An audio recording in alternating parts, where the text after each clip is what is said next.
Hello world!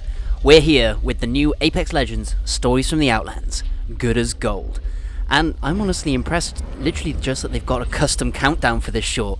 Like, they've evidently been doing a fair bit of work over the last season to set this up. So let's see if it's all paid off, as we finally visit Salvo. It's pretty, that's the grenade from the teaser. Yeah. I like that change in animation style. Oh, is baby okay? I think so.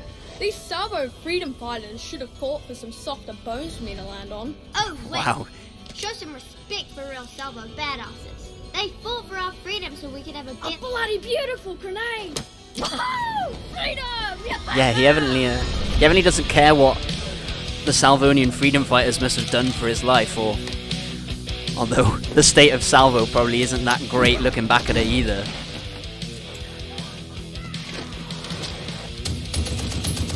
Mad Maggie kicks ass, man. This reminds me of the bomb that Pathfinder had to defuse in that one memory from Fight Night. Like, I wonder if he was employed to work against these two at some point?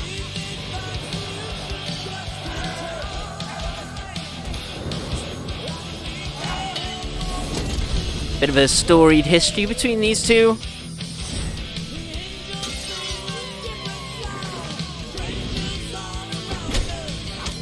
Good cop, bad cop dynamic. But an eventual actual split, that seems. Like, this seems like there's an actual sort of divergence between the two here that steps beyond that sort of rivalry they had at the beginning.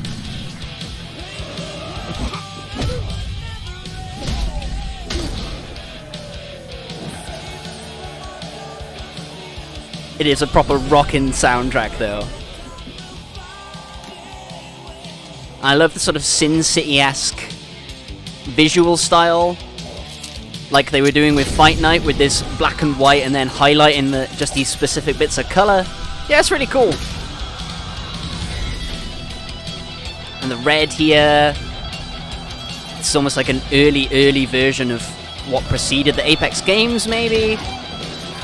Shows what Salvo's like, and this is even further in the split between the two of them, where she's in a sort of more of a position of power, and here comes the real split. It's official. Salvo has joined Syndicate space. This is our planet, just making traitor. And you see that. Is baby okay? Is there something you want, Wally? I don't reckon you're done peacocking about in the pits. As a matter of fact, I am. Leaving the pits, leaving Salvo. Truce? Leaving? I'm, well, you're looking at Salvo's first fighter to join the Apex bloody games, eh? Gimme the pin. What? This? Savage. I do really like the grenade as like this Chekhov's bomb. See ya. Representing the split that then comes to utterly define it.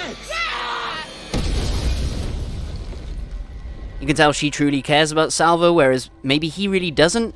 Like that line from the beginning, where he said the freedom fighters should have fought for softer bones. And I think it's something he cares about, and then asking for a truce here, and then kind of points he's more willing to bend to get what he wants. And then here, he breaks. Oh no, he doesn't. No need for a truce anymore, eh? Throw that out for me, will ya? It's a lost cause. Savage. Yeah, the lost cause line at the end as well, tying into his sort of ideals about how Salvo works as a planet. This is kind of cool. I like that there's a character that's stretching past a personal dilemma into a political dilemma, and how the environment that you are surrounded by determines like an element of who you are and stuff, and he's trying to find a balance in the middle, and it doesn't exactly work. But then I guess that's what's to come, is to see who he's doing this like in service of. Is it just for him, or is it for his planet as a whole? Is it for the betterment of the rest of the people?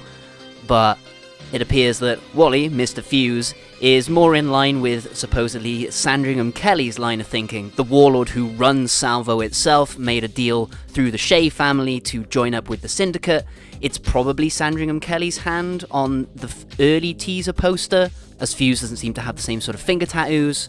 Although we can also see the new 30-30 repeater rifle in this shot here. So Fuse is definitely embodying sort of Salvo as a place and a people through what he brings to the games. And it'd be pretty interesting to see, especially as the character has been named ahead of time, how exactly he's linked to Sandringham Kelly, and what their sort of disparate thoughts on war and alliance sort of are to lead us forward. I imagine we will be seeing more of Mad Mags again, as she's yet another supporting character to Fuse to present a lot of conflict for the future. But I think ultimately that's sort of where he's going to be sort of torn between two worlds. His history and sort of family that he sees in Mad Mags, and maybe a sort of measured but still strong-armed way of looking at things that Sandringham Kelly presents. Seeing Fuse sort of caught between those two things and how he actualizes on them, how important his planet actually is to him. As I've said here, his planet itself maybe seems to not mean all that much to him. Him and Mags are potentially from different families, so they seemingly created their own family for themselves. Maybe that's more what he sort of cares about. And I think that was really well actualized upon with the golden grenade. There was this sort of ticking time bomb being passed back and forth between them as they vie for a sort of hierarchy. It's a dog-eat-dog world out there, right?